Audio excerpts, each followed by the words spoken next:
Bienvenue pour cette nouvelle séquence des paroles de la vie éternelle. Dans cette vidéo, je vais encore parler de la lumière. Jésus dit qu'il est la lumière du monde et il dit aussi que nous sommes la lumière du monde. Et Jésus lui dit même, si tout ton corps est éclairé, n'ayant aucune partie dans les ténèbres, tout ton corps sont éclairés, n'ayant aucune partie dans les ténèbres, alors tu seras éclairé. Jésus parle de lumière, il ne s'agit pas de la lumière du soleil. Parce que tous les disciples de Jésus avaient l'habitude de voir la lumière du soleil avant la venue de Jésus. Ils avaient l'habitude de voir la lumière de la lampe qui est allumée devant eux avant la venue de Jésus. Mais Jésus arrive et dit, je suis la lumière du monde, comme si le monde n'avait jamais eu de lumière. Bien sûr, le monde a toujours eu la lumière du soleil qui éclaire les corps, qui permettent de voir la matière, qui permettent de voir, de marcher, de voir où on va, de voir ce qu'on fait. Mais Jésus parle de la lumière qui éclaire les âmes, qui éclaire les esprits. Parce que même si tous ceux qui vivaient en Israël, que ce soit le peuple ou les Sanhédrins ou les sacrificateurs, tous ces gens-là voyaient la lumière du soleil. Et les chefs religieux avaient même l'habitude de croire qu'ils étaient eux-mêmes de lumière, ils voyaient plus clair que tout le monde. Mais Jésus arrive, il dit, je suis la lumière du monde. Et pourquoi? Parce que Jésus apporte la lumière à nos âmes qui nous permet d'accéder à la connaissance du Père. Et c'est cette connaissance qui nous procure la vie éternelle. La lumière du soleil ne nous donne pas la vie éternelle. La lumière de nos lampes allumées nous permet de nous diriger sur cette terre, de diriger nos corps, de coordonner nos actes. Mais Jésus, la lumière de Jésus, c'est la lumière qui éclaire l'âme, qui nous conduit dans la vérité. Jésus va dire aussi, je suis le chemin, la vérité et la vie, nul ne vient au Père que par moi. Et en parlant de lumière, je vais insister pour dire qu'avant la venue de Jésus, le monde entier était dans les ténèbres spirituelles. Le peuple juif lui-même, avec leurs sacrificateurs, les docteurs de la loi, ils étaient dans les ténèbres spirituelles. Et pourquoi? Allons un petit peu dans la Genèse. Dans Genèse chapitre 1er, dans Genèse chapitre 2, surtout, l'Éternel fabrique Adam et Ève avec de la terre, il souffle dans la narine, et il les place ensuite, ils sont devenus des êtres vivants, il les place ensuite dans le jardin d'Éden. Et il leur dit, bon, il ne les a pas fait en même temps. Il a fait Adam. Quand il a constaté Adam n'était pas bien tout seul, il a cherché un moyen. Il a fait passer les animaux devant Adam. Adam n'a pas trouvé sa compagne pendant les animaux. Alors, c'est là qu'il a pris la décision de prendre une côte d'Adam pour créer la femme. Les deux étant placés dans le jardin d'Éden, l'Éternel va dire, vous pouvez manger les arbres de tous les fruits du jardin, mais sauf cet arbre-là qui est au milieu du jardin, en disant, le jour où vous en mangerez, vous mourrez. Qui signifie, cet arbre-là, l'Éternel leur a présenté cet arbre comme étant un poison violent qui peut les tuer dès qu'ils les mangent. Et bien sûr, ils l'ont cru. Mais le serpent s'est approché d'Ève. Je dis bien les serpents, mais pas Satan. Parce que les religions disent c'est Satan, mais les textes disent le serpent. Et le serpent a annoncé à Ève une vérité qui lui était cachée. Adam et Ève, dans leur tête, d'après ce que l'Éternel leur avait dit, s'ils mangeaient de cet arbre, ils allaient mourir. Et les serpents va leur dire, cet arbre, si vous le mangez, vous n'allez pas mourir. L'arbre ne va pas vous tuer. Seulement, vous allez devenir comme des dieux, connaissant le bien et le mal. Et alors, Ève a mangé, et puis Adam en a mangé aussi, et ils ont accédé à une connaissance. Comme le serpent l'a dit. Le serpent n'a pas menti. Souvent les gens disent le serpent a menti. Non, le serpent a dit, vous ne mourrez pas, mais vous deviendrez comme des dieux, connaissant le bien et le mal. J'ai dit que le serpent n'a pas menti. Pourquoi? Parce que dans Genèse, chapitre 3, l'Éternel va confirmer la vérité du serpent en disant, « Voici l'homme est devenu comme l'un d'entre nous. » Les serpents dit, « Si vous en mangez, vous allez devenir comme des dieux. » Comme des dieux. Et l'Éternel va dire, « Voici l'homme est devenu comme l'un d'entre nous. » Plusieurs. Et c'est alors qu'il va prendre la décision, empêchons-les maintenant d'accéder à l'arbre de la vie et de vivre éternellement. En somme, ils ont eu la connaissance du bien et du mal. Maintenant, empêchons-les d'accéder à l'éternité, à la vie éternelle. Oh, c'est quoi la vie éternelle? Dans Jean chapitre 17, Jésus dit, la vie éternelle, c'est la connaissance de son Père comme étant le seul vrai Dieu. Or, la vie éternelle, Père, c'est qu'ils te connaissent, toi, le seul vrai Dieu.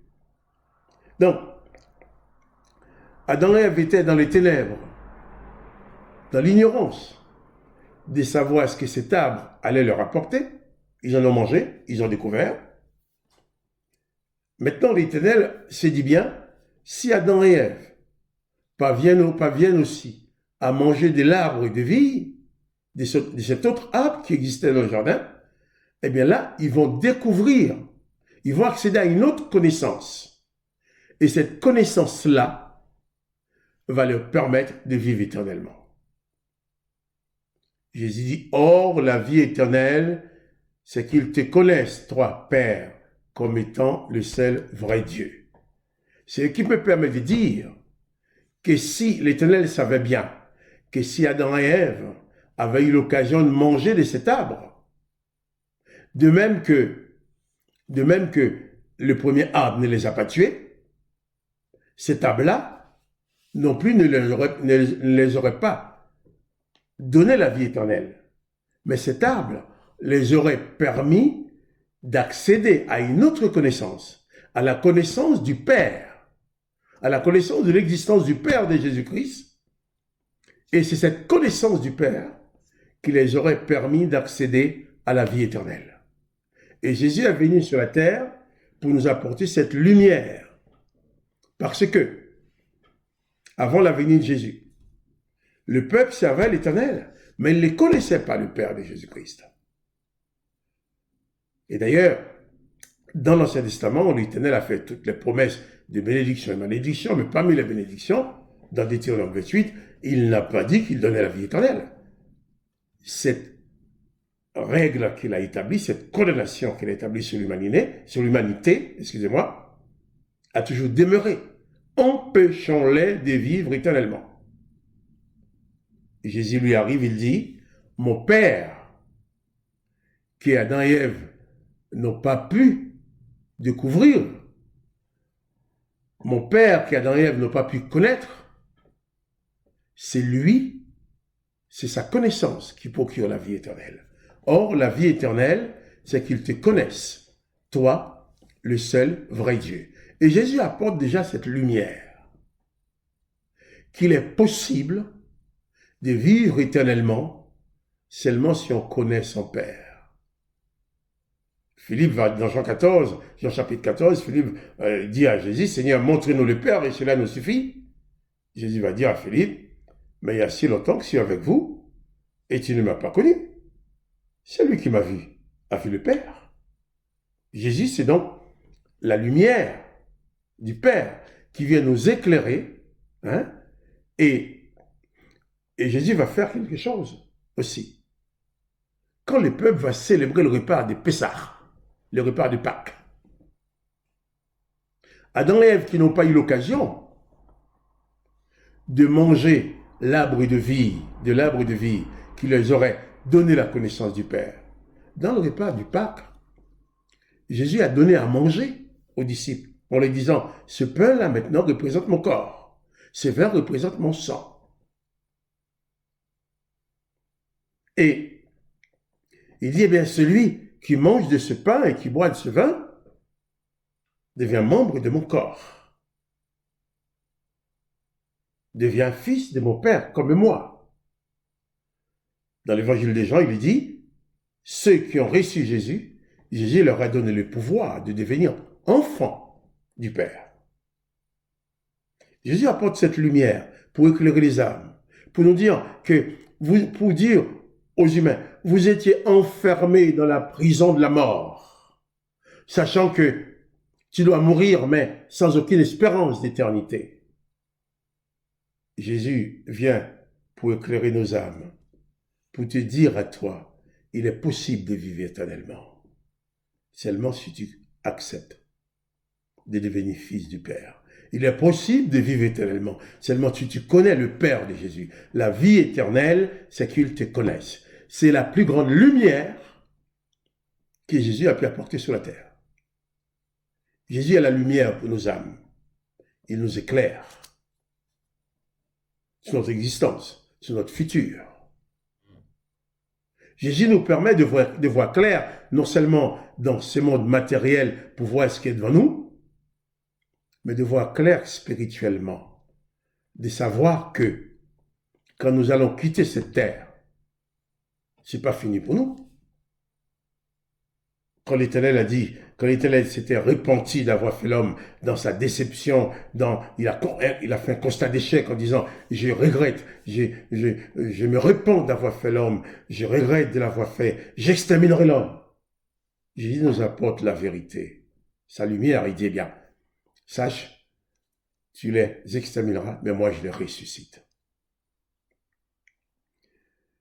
Jésus apporte cette lumière qui te permet de ne plus avoir peur de la mort.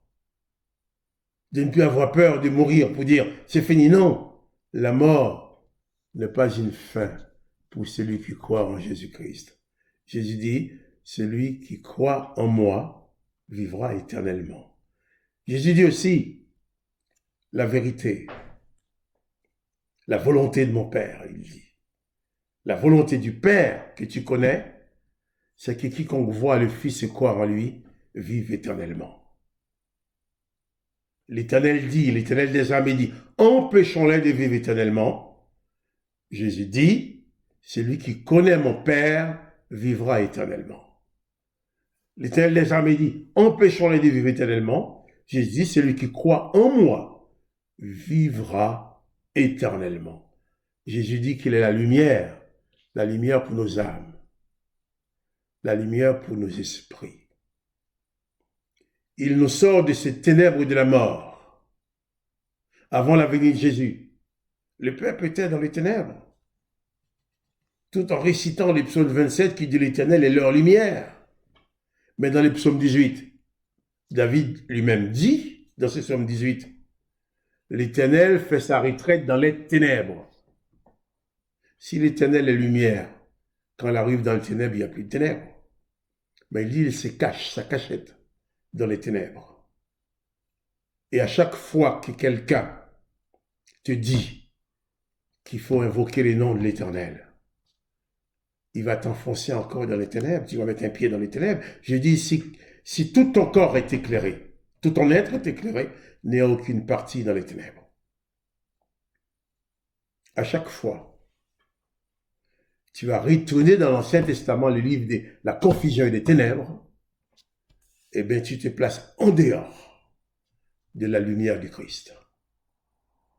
Au point que, dans toutes les églises, les dimanches matins, quand ils veulent vraiment célébrer l'Éternel, ils vont célébrer l'Éternel en disant qu'il est miséricordieux parce qu'il a tué l'ennemi. Psaume 136. L'Éternel, car il est bon, oui, sa miséricorde dira toujours. C'est lui qui tue à des rois puissants. On dit que les psaumes 136 dit l'Éternel a tué des rois parce qu'il est miséricordieux. Il tue avec miséricorde. Il dit, il a tué Sion, roi des Basans. On dit sa miséricorde dira toujours. Il dit, c'est lui qui a tué tous les premiers-nés d'Égypte. On dit, sa miséricorde dira toujours. Or, Jésus nous apporte la lumière pour nous dire, la miséricorde ne détruit pas. La miséricorde ne tue pas. La miséricorde sauve. La miséricorde ne détruit pas les gens. Jésus nous a montré ce que c'était vraiment la miséricorde en mourant sur la croix. Il aurait pu maudire ou détruire ceux qui l'ont accusé, ceux qui sont moqués de lui, ceux qui l'ont tué. Au contraire, avant de mourir, Jésus utilise son dernier souffle pour dire « Père, pardonnez-leur, car ils ne savent ce qu'ils font. » Ah, tu vas me dire, il ne faut pas exagérer, les sacrificateurs, tous ceux qui ont tué Jésus, tout ce qu'ils ont fait, ils savaient bien ce qu'ils faisaient. Et Jésus dit, sans mentir, qu'ils ne savaient pas ce qu'ils faisaient. Pourquoi? Physiquement, ils savaient qu'ils allaient tuer Jésus, mais spirituellement, leur âme était en ténébreuse. Et dans les ténèbres qu'ils étaient, ils ne pouvaient pas faire autrement. Ils étaient donc conditionnés pour détruire tous ceux qui voulaient amener l'être humain à la vérité. Tous ceux qui voulaient amener l'humanité à la vie éternelle. Pourquoi il a dit empêchons-les de vivre éternellement? Or, Jésus vient donner à l'humanité ce que l'Éternel a toujours refusé, la connaissance du Père. Adam et Ève n'ont pas pu manger de cet arbre, de ces fruits, qui les aurait révélé l'existence du Père qui donne la vie éternelle. Mais toi, moi, Jésus nous donne cette occasion-là. Jésus qui est la lumière du monde. Il dit, toi aussi tu es la lumière du monde. Moi aussi je suis la lumière du monde, comme lui. Et c'est ce même Jésus qui dit, dans Luc 10, verset 22, « Personne ne connaît qui est le Fils, si ce n'est le Père, ni personne ne connaît qui est le Père, si ce n'est le Fils, et celui à qui le Fils veut le révéler. » Jésus est la lumière qui éclaire nos âmes, qui sort nos âmes des ténèbres et qui nous ouvre les yeux sur la possibilité de vivre éternellement. Cessez d'invoquer les condamnateurs qui nous enfoncent dans les ténèbres. Cessez de prolonger nos regards dans les livres des ténèbres et de la confusion. C'est fini ça. L'apôtre Paul a dit, si tu es en Christ, tu as une nouvelle création. Les choses anciennes sont passées. Laissez les anciennes de côté, les choses anciennes de côté. Et suivez Jésus. Que la paix du Christ t'accompagne. Et prends le temps de réfléchir vraiment sur ce que je viens de te dire. Les religions nous enfoncent dans les ténèbres. Les religions nous plongent dans la confusion. Mais Jésus, c'est la lumière qui permet à nos âmes de voir la clarté de la vie éternelle, au travers de la connaissance de son Père. Si cette vidéo te plaît, si ça te rend service, fais-la connaître à d'autres personnes. Invite d'autres personnes à l'écouter. Je ne donne pas d'ordre, je donne des informations, mais vérifie ces informations avec les références que je donne dans la Bible et vous verrez que c'est vrai.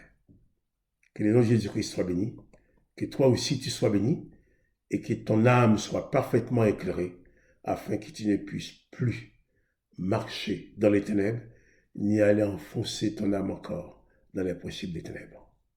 Sois béni.